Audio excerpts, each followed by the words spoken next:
Hey guys, welcome back to my channel. So today's video is another anti-MLM video.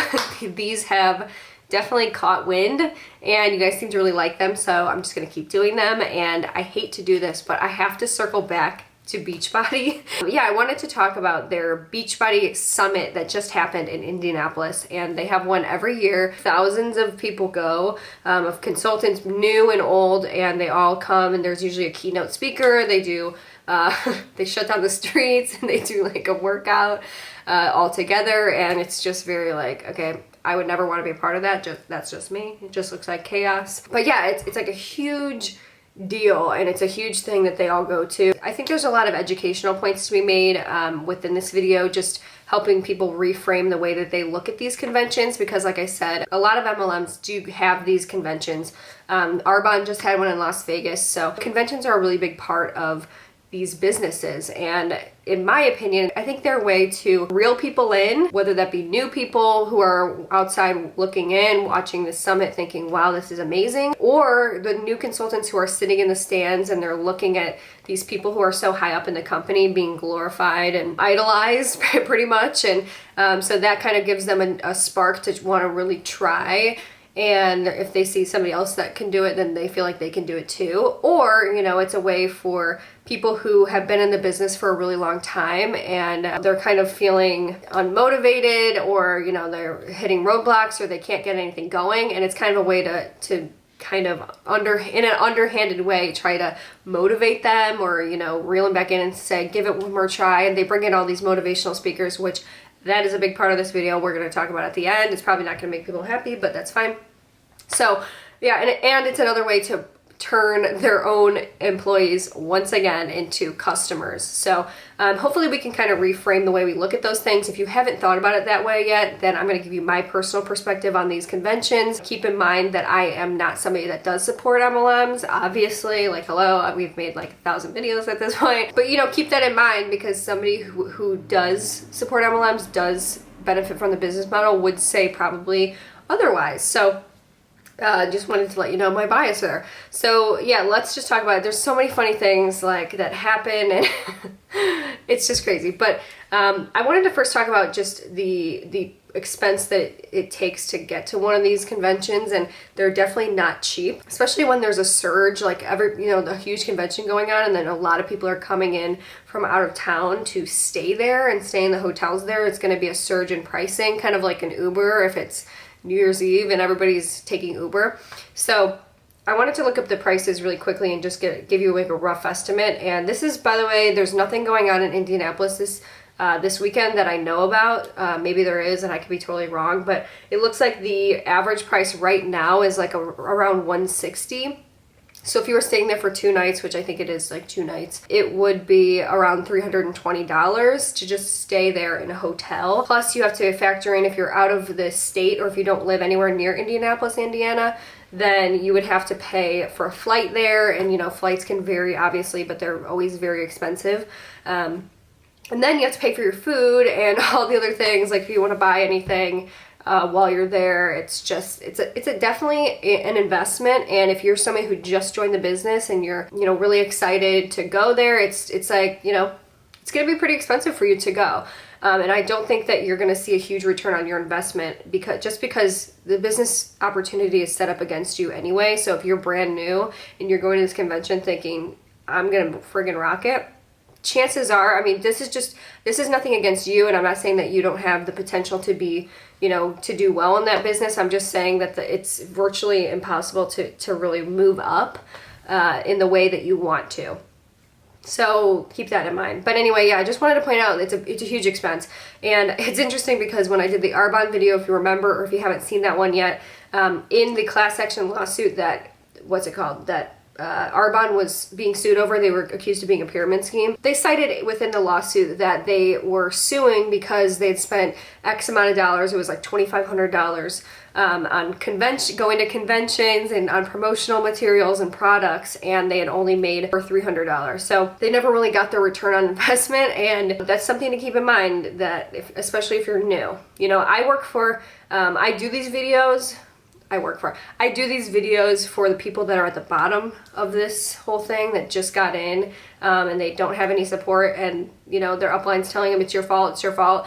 It's not your fault, obviously, like that if you're not getting sales or if you can't get anyone into these business opportunities. That's my personal goal, and I don't want that to get skewed. So anyway, again, with these conventions, I personally believe, this is my personal belief and it's not fact, but I do believe that they are a way to turn their own employees into customers. And I say that because they set up these huge booths where they do these workouts and where they do the speeches, and they allow their employees to go and buy like a bunch of merch, and they came out with like tennis shoes, and they sell like their own products, and they sell them, you know, in these packaging, and you can buy all this branded stuff. I saw several different girls that are Beachbody coaches that bought like huge hauls of stuff, so it had to be over $100 or $200 worth of stuff, and they got like tennis shoes, they got jackets with the Beachbody branded logo, you know, all that stuff. And first of all, it's kind of like stuff that your company should probably give you anyway, kind of thing. I mean, most companies that I know of, they just get merch for working there. I mean, obviously they're making a lot of money off their own coaches because there's not like customers there. So, and it just seems like stuff that they should just be giving away to people anyway. Yeah, so anyway, they came out with a new product too. They announced it while the summit was going on. So they came out with the Beachbody Collagen Boost, and it's a dietary supplement for skin and nails. So again, this is my opinion, but it just seems like a stupid little add-on that doesn't really do anything, and I'll elaborate on that in a second. But yeah, they came out with that, and it claims to increase skin elasticity, reduce appearance of wrinkles, and support healthy nails with one daily scoop. And you're supposed to use it for like 30 days, and you're supposed to add it. It's like a flavorless powder you add onto your Shakeology, or you know, your $100 a month Shakeology or whatever. So it just seems like a gimmick a little bit. What I found is interesting is that it came out this obviously on July 15th or something like that. They announced it at the summit, and then people immediately came home and were pushing it, like pushing the product immediately once they got home. And to me, it's a little bit sketchy just because you don't know. I mean, obviously, you're supposed to use it for 30 days, and you obviously haven't used it for 30 days. You haven't even used it for 3 days, and you don't know that it's going to improve, you know, X, Y, and Z. It's not, you don't know it's going to improve your skin. You don't know it's going to improve your hair. You don't know it's going to improve your nails. So why are you pushing it already? You know, it's like, I would hope that they would use it, try it out, and then based on your own personal testimonial, you would then be free to sell the product, right? Because then you would do it with a good sense of, okay, this is what the product does. This is good for you. It's not good for you, you know, blah, blah, blah, blah, blah. And you know everything about it. I doubt that these people know already. They had it at that point for one day. I would hope that they would have all the research and be able to answer every single question, but it doesn't seem like that's true. So anyway, I looked into it because I'm like, okay, what does collagen actually do? Because I've heard different things, and of course, from the people selling it, they're like, it's amazing, and then for the people that don't care about it, they're like, you know, it's not that, it's a kind of a gimmick. So I looked into it, and I'm trying to find clinical studies, and what I found was interesting is that there's no definitive studies either way. So there's no definitive clinical studies about, hey, yes, this does work, or no, this doesn't work. It just seems like all the clinical studies and clinical research that's out there about ingesting collagen and, you know, taking it in through a shake or whatever, or adding it in like that in a powder form, it doesn't seem like any evidence really supports that yet either way. So these people really aren't qualified. Beachbody is not qualified. The coaches are not qualified really to be saying this, because there just isn't, the information does not exist to support these claims. They even have at the bottom that the statements have not been evaluated by the Food and Drug Administration. It's not intended to diagnose, treat, cure, or prevent any disease. And then it says also the results vary depending on starting point and effort. Exercise and proper diet are necessary to achieve and maintain weight loss, and muscle definition testimonials featured may have used more than one Beachbody product or extended the program to achieve their maximum results. So, you know, it's like, obviously they've got their butts covered in that way, but it's not really saying, I mean, they're basically, that's just a way for them to make these claims, but then also cover their asses and say, but it's not been evaluated, and, you know, this is based on, you know, blah, blah, blah. I'm kind of concerned. I'm just kind of concerned. And I'm also concerned about the integrity of these coaches, because it's like, okay, you don't really know anything about this product. So why are you pushing it on everybody saying you need this, you need this? So anyway, there was also one more thing about this collagen, then we'll move on. But this was their big product that they announced, okay? FYI, just, you know. The source of the collagen is from bovine, and that means bovine or beef collagen comes from cows and is the most common source of collagen in supplements. After harvesting the cattle for meat, the cowhides skins are removed and then treated to extract their collagen protein. So a lot of the Beachbody products are plant-based, so it's just interesting that they would have something like an add-on where you would make it completely not plant-based anymore. So like vegans and vegetarians, it's like this, you can't use this product, you can't this collagen products. Okay, so the next thing, this is just kind of funny to me. I thought this was freaking hilarious. Before the summit, a lot of the top coaches, this was an event for the top 150 elite coaches. So these are people that are seriously up there, and they have tons of people underneath them. They've been in the company for like 5 years, whatever. And it's a big deal, okay? So this was a day before the summit started, and they were posting, like every single one of them that I secretly, you know, follow. They got like these wristbands, and they were kind of like trying to push on people, hey, look, we just got these in the mail, this is what we're gonna be doing. And they were like, we're gonna be going to the Indy Speedway, and we're gonna be going in the cars doing hot laps, like doing laps around the track in these, like, you know, speedway cars.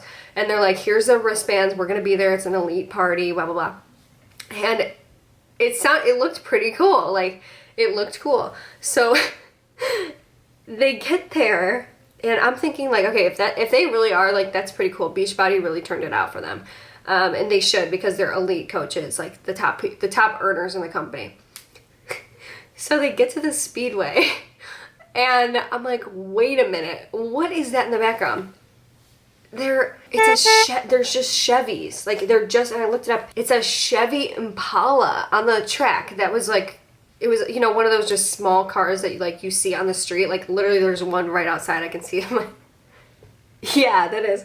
So it's like, okay, if it was a 2018, it's like a $28,000 car. It's like not that expensive, and it's a Chevy Impala. Okay, so then they're taking pictures, and they're inside. Hold on, I have them. I took screenshots of that, and it was like she was saying hot laps, 130 miles per hour. They're in a Chevy Impala. I mean, maybe I'm just being a bitch, but I would be like, if that was me personally, I'm just putting myself in their shoes for a second. I'm like, damn, I'm an elite coach. I'm the freaking best. Like, I have so many people underneath me. I'm rocking it, like, you know.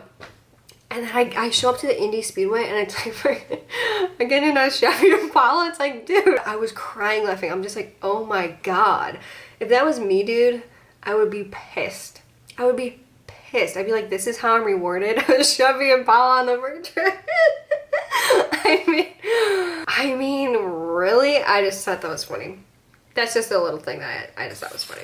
So anyway, so now let's switch gears a little bit, and this is going to be like the main part of the video. This is the one that I find to be most important, and let me explain. So every year, like I said, they have like a keynote speaker. One year, Beachbody actually had Gary Vaynerchuk, come and speak to them, and they choose a bunch of motivational speakers, people that are, you know, leadership coaches, business people, all of that. And this year they had Rachel Hollis, who is a best-selling author, a New York Times best-selling author. You probably know her from her books, Girl Wash Your Face, and then she came out with one recently called Girl Stop Apologizing. They're super popular. I'll let you know right now, I don't dislike Rachel as a person, because how could I? I don't know her personally. But I will say there are a lot of things, you know, within the context of what she does and what she says and what she puts out there on social media that I do not agree with and are objectively wrong. So I want you to keep in mind everything that I say, and listen when I say this. Keep it in the context of what she's doing. I don't want it to be, you know, about her appearance. I don't want it to be about her family. I don't want it to be about, you know, blah, blah, blah, blah, blah. She does good stuff over here, though, blah, blah, blah. It's like, no, this is the context of what it is, and this is my objective opinion, and I'll let you know how it ties in. So, obviously, they had her as the keynote speaker this year. It was a big deal. That's why a lot of people came. A lot of people maybe that were on the fence about going and spending the money to get there. Like I said, it's going to be a pretty hefty price, in my opinion, for just a short weekend in Indianapolis. Like, who wants to go there? No offense. But yeah, so, you know, she was announced as the keynote speaker, and everybody was so excited. And, you know, her stuff is pushed out to a lot of MLM communities, as well as like Christian communities, okay?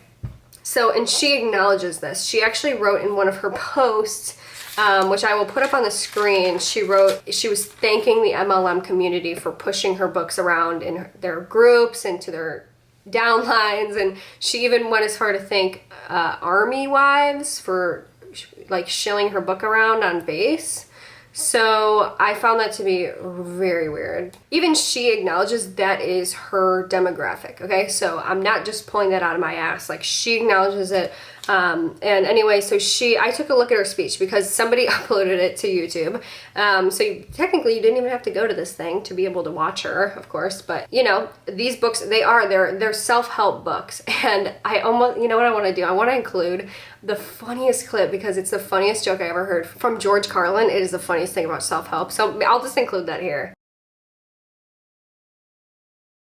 Anyway, yeah, so she's a self-help author. Okay, and she writes, she writes self-help books. And let me say this before I start saying anything else. I want you to keep in mind with these kind of people, be aware of these self-help coaches or these life coaches who are kind of trying to tell you how to be more successful, how to live a better life, but they're not really saying anything. You know what I'm saying? So they'll give you these little nuggets of information or a lot of it's common sense where you're like, okay, that's common sense, well, most people are not thinking, oh, that's common sense. They're thinking that's motivational, but they are common sense nuggets, and they're not really telling you exactly how to do X, Y, and Z. Their business model, these self-help coaches, and I could do a whole video on this, and I probably will, but these self-help lifestyle coaches, motivational speakers, whatever, their business revolves around the secret, okay? They have a secret to success, and I'm gonna let you know right now, they're never gonna tell you.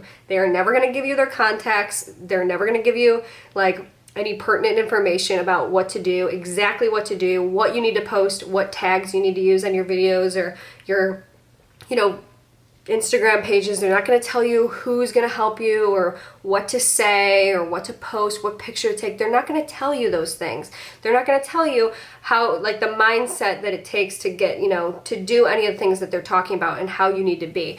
That's their business model. That they make money off of withholding that secret and having it just out of reach. So you'll always kind of be like, oh, this is like, this is motivational. It's not going to change your life in any way because you're still going to be in the same place, right? So if somebody came to me, I'm just going to be totally freaking honest. If somebody came to me and, it was somebody that I knew and that I really cared about, and, obviously you can't tell everybody what to do because then you would have all this competition and you would have, like, you can't tell each person to work with them, you know what I'm saying? Like, it's just not possible. But if somebody came to me, like my grandma came to me and she's like, I want to start a YouTube channel, I would know exactly what to tell her, and I could give her the contacts of people. I could tell her exactly what to use. I could set it up for her. I could tell her what tags to use. I can tell her what videos to make. I know what to do.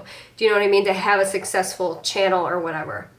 So, these people do know to an extent what to do, and they're just not going to tell you ever. So I can never believe these people. To me, they're scam artists and whatever. I don't care if you disagree with that. But anyway, so I watched her speech, and I just wanted to point out certain things about her speech that as it pertains to Beachbody in particular, but then also just all MLMs, because she also spoke at the Arbonne one that just happened in May. She was the keynote speaker for Arbonne in Las Vegas. So she's a huge MLM ally, and like I said, any person that supports MLMs, at their core and just fundamentally is not somebody who supports women, because these companies just, I say it in every video, but they disempower women.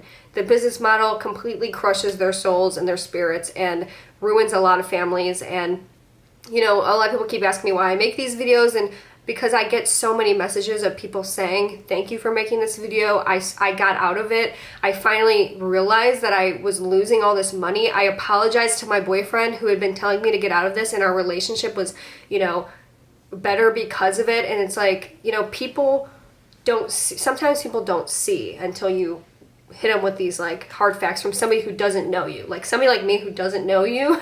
And sometimes you think that your family's against you. Okay, whatever. I watched this speech that somebody uploaded to her speech that she gave at this Beachbody Summit. I watched it, and I watched the whole thing. It's about an hour, a little bit over an hour long, and I kept saying to myself, I said to myself about 4 or 5 times, this, I've heard this somewhere else. Like this is, and some of them I knew exactly where the quote came from because they're obviously, like some of them are well-known quotes, some of them aren't so well-known. And she took so many concepts from other people, other motivational speakers, life coaches, and she passed them off as her own completely without any crediting, without any citation. And when you give a speech, it's different than when you write a book, because if you write a book, you put footnotes in there, you can, directly cite it right there. If you're on Instagram, you can cite it in the comment section or the caption. I'm trying to think where else. If you do a YouTube video, you can put it down in the description box. But generally when you're giving a speech, you need to be citing it within the speech. You learn this in, well, you pretty much learn this in high school, but some people I guess forget it. That is the benefit of going to college. That is kind of ingrained in your memory, and like if you don't cite your stuff, I mean this is common. This is norm across every single culture at this point, okay? This is like a worldwide norm. You don't plagiarize people's work, you don't steal their stuff and pass it off as your own. And so in my opinion, she's committed the cardinal sin being an author and a best-selling writer. So I had known just from previous stuff I'd been looking into, because sometimes you go down the rabbit hole or whatever, but I had known that she was accused of plagiarizing before. I want to show you this first, and then we'll talk about the things in the speech, and that'll kind of set us up that way. So I looked into it, and BuzzFeed News is all over this. I'm usually not like a huge BuzzFeed fan, but they have gone in on this girl. So they wrote an article called "Influencer Rachel Hollis is Facing Accusations She is Plagiarizing on Her Instagram." Instagram is interesting because you can always cite who the source is from, either in the caption, in the comments, you can tag them. Like there's so many different ways to credit somebody on that site. We should all know how to do this by now. We should all know how to cite, especially if you're an author, especially if you're like a lifestyle coach and you're using other lifestyle coaches or motivational speakers' work and saying that it's your own. No. So here's a couple examples. I'm going to put them up on the screen, but again, this is BuzzFeed, and I'm going to link it down below because I don't do the same thing that she does. So she posted this, and it's like borderline hilarious, you guys. Oh my god. So she goes, "Every year you close a new chapter in your story. Please don't write the same one 75 times and call it a life." And it has at the bottom, Rachel Hollis. So it's like, this stuff is literally like the Michael Scott, where he says, "You miss 100% of the shots you don't take." Wayne Gretzky, Michael Scott. But at least Michael Scott had the wherewithal to say Wayne Gretzky, but she doesn't. She just skips that. She just says, "This I came up with this. This is mine." This is on her own Instagram.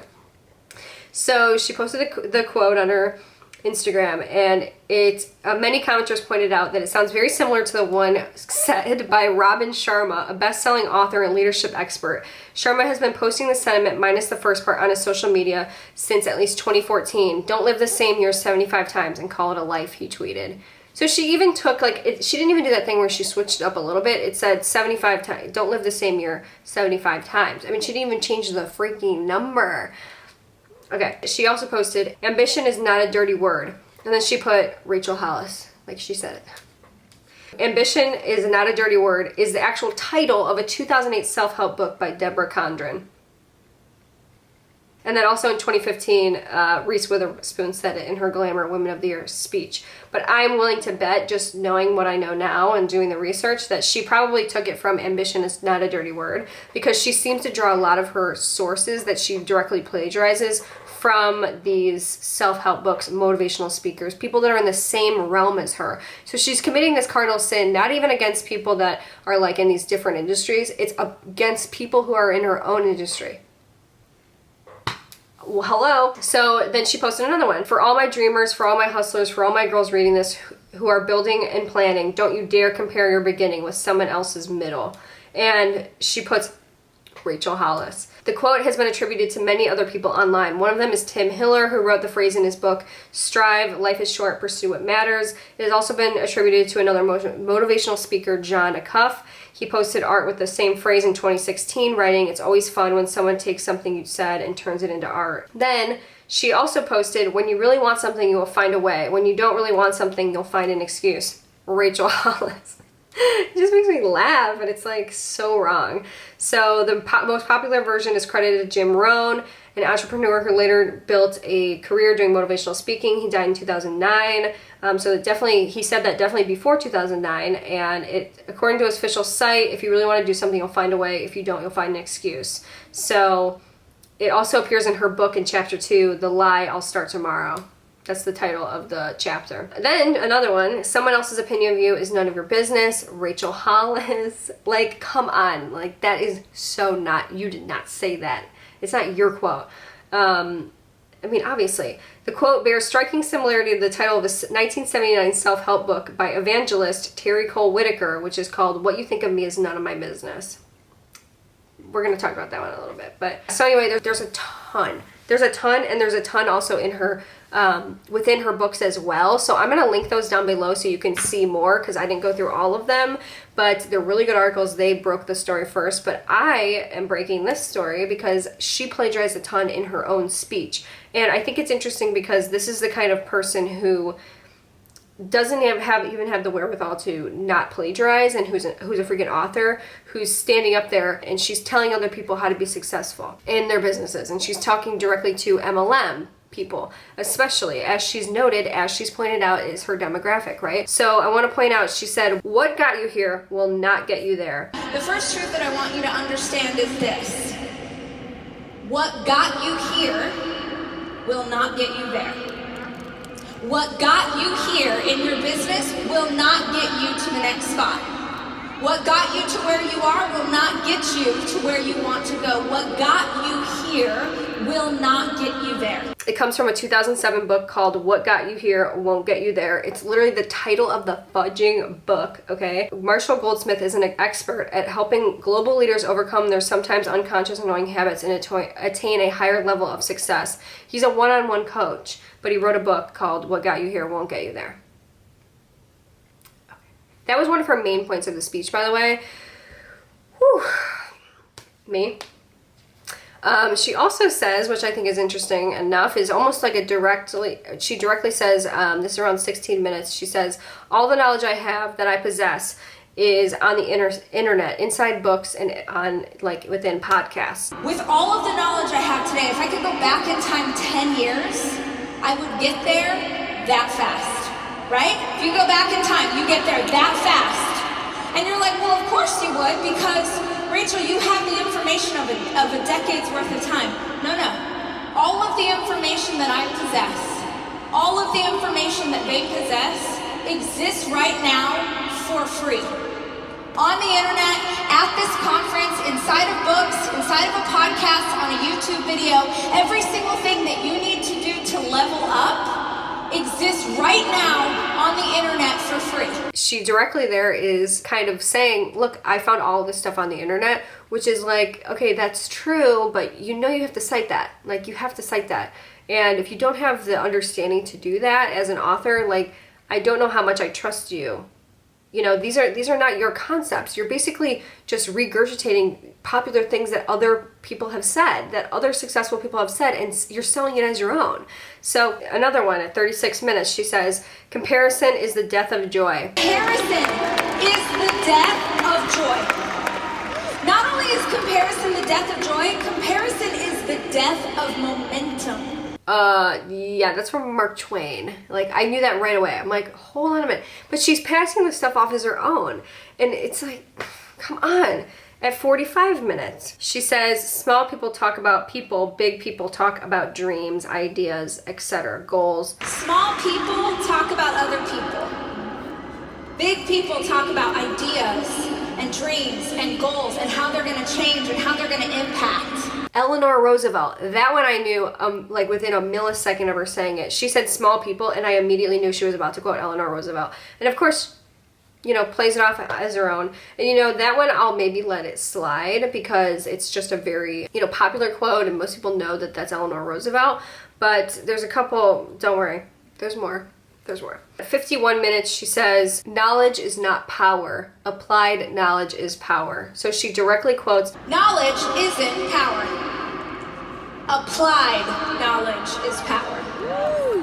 Applied knowledge is power. This is a direct quote, like nothing was changed. Eric D. Thomas, he has a PhD. He's an African-American motivational speaker, author, and minister. and I guess his speeches are really popular on YouTube, but she directly quotes him and does not cite. By the way, there's a ton of stuff in this where I think that she's taking this idea from somewhere else, but I couldn't directly find like who the original author of the quote was. So there's one more. So at 1 hour and 2 minutes, she says, "Consistency compounds." And she says this over and over and over. And she makes people even repeat it. Consistency compounds. Say it to me. Consistency compounds. Meaning, you keep doing the same thing over. You try something. Okay, I'm going to try something new. And I'm going to keep going. And I'm going to ask 10 more people. And I'm going to ask 10 more people. And now I've asked 100. And now I'm going to keep going. I swear to you, it compounds. Again, this comes from John C. Maxwell, who's a leadership expert. He's an author, a speaker, and a pastor who's written many books primarily focusing on leadership.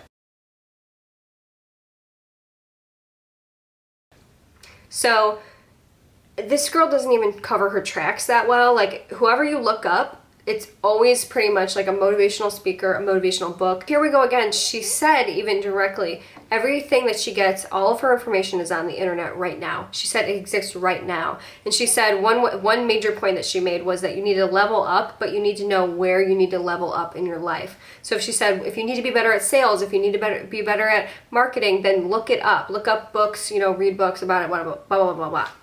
Like, as if that's not common sense. But she says, but it's like, obviously she's done that with motivational speaking and with leadership, but she's just taking this stuff from other people. I mean, I'm starting to think, what's an original thought that she's putting out there? And, I know there's a ton of people that love her books. They find it very, motivational. There's people who are very attached to her. There's people that really look up to her. That's fine. But you need to understand within the context of what she's doing that this is objectively wrong. This is objectively not what you're supposed to be doing. I don't care if she's the best person in the world, person to person. It doesn't matter to me. You cannot plagiarize other people's work. Again, this is nothing against her. I don't care, and I don't send anybody over there to go and hate on her or whatever. But if people are doing this, they need to be pointed out, especially if you're an author and you're selling you're selling millions of books. You're selling millions of books to people, and you're plagiarizing other people's work, this is other people's work. This is their life's work that you're taking and selling. So yeah, I'm gonna call it out. It's so wrong. I want to talk about some of the major things of the speech too that just kind of stuck out to me, where I was like, that's a little bit weird. One thing that she said that I found to be very strange was she kind of went around the room and she said this. I'm not the smartest person in the room. I'm not the most business savvy. I'm not the best writer. I'm not the best speaker. Here's the difference between me and so many other people. I will outwork you. I will outwork you. I will learn all the things that I need to know, and then I will take immediate action. If you're taking notes right now, write it down. Immediate action. If you take nothing else out of this time together. And she's kind of talking to like a room full of people who like look up to her, kind of like, and she's saying, I'm gonna outwork you. Like, it just seems very aggressive. And if I'm a motivational speaker, I'm like not gonna talk to people like that and like brag that I've got this great work ethic and blah, blah, blah. Because here again, everything I'm telling you guys, all of this stuff with these MLMs is most of the time a huge fucking facade. Okay, even her who's saying I'm gonna outwork you, it's like she was too lazy to go and cite this stuff or come up with her own ideas or come up with her own concepts. She was too lazy to do that. So this is not hard work.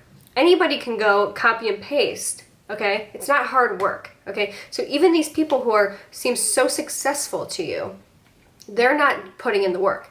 And what she really should be saying, if I was to give a speech at this Beachbody conference, I'd be like, you know what?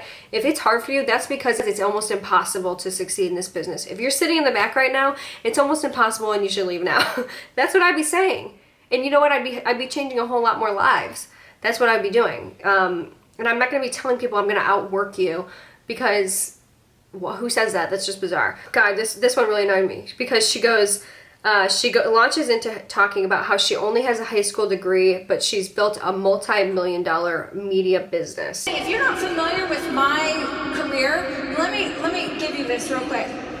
I have a high school diploma.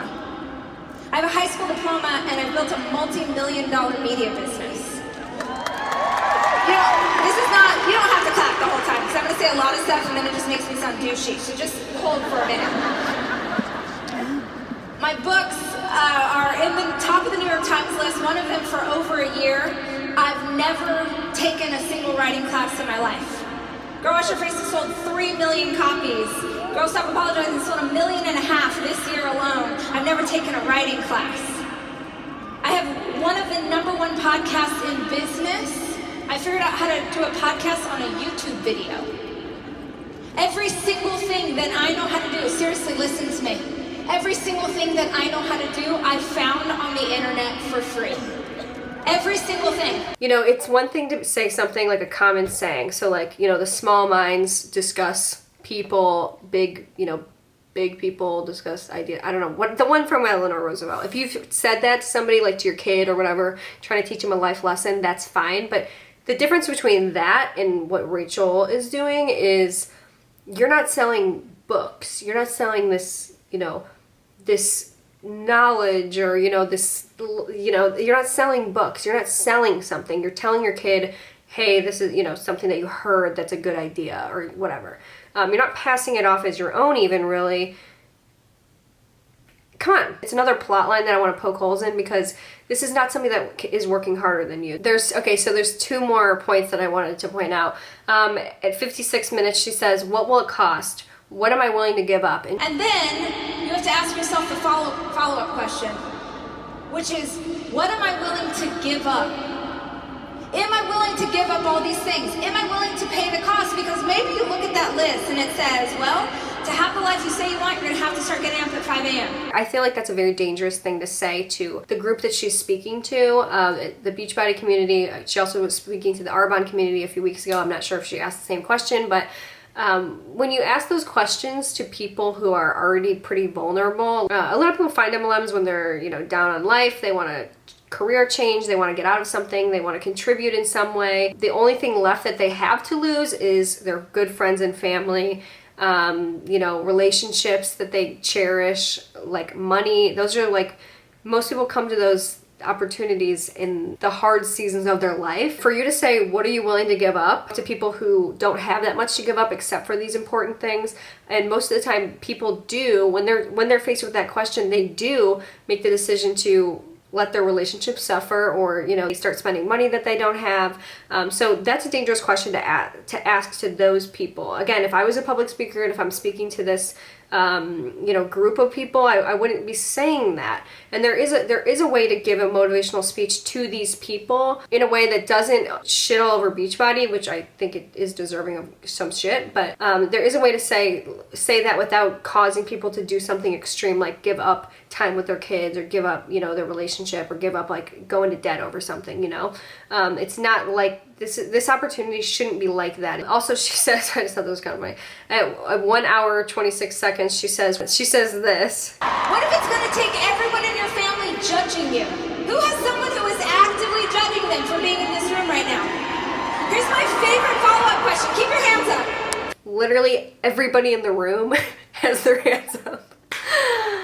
Yikes, it's just a little bit scary. That's just a little bit scary. So anyway, that pretty much wraps everything up. Those are just some of the things that I found to be interesting or an issue with. Hopefully it helps you reframe the way you look at these MLM conventions, and that's my thoughts on these conventions. And this is like, what's wrong with these conventions? There's a lot of educational moments in this video. It's just another reason why you shouldn't join one of these companies. These things kind of trend, like this general, you know, the keynote speaker, the selling the products to the consultant, the intentional way that they try to create FOMO for other people and try to hype up and make everything look a certain way, when underneath it all it's like this very underhanded, deceitful practice, and just like this weird ulterior motive to kind of get people in, to reel people in, and then to keep people here in the business opportunity. It just kind of seems like not a lot of people are talking about it. The reason why I bring up Rachel Hollis is just because she's a huge ally to MLMs, and she's used, her books are used in so many MLM, you know, groups, and they're circulated throughout like so heavily. This is somebody who's making millions of dollars off of you and off of your dream and off of you wanting to get a better life. And they aren't even really necessarily her ideas, you know, allegedly. I don't know if I need to say that, but yeah, hopefully you guys enjoyed this video. If you did, leave a like. Let me know what MLM you would like me to do next in the comments below, and I will see you guys in my next video. Bye.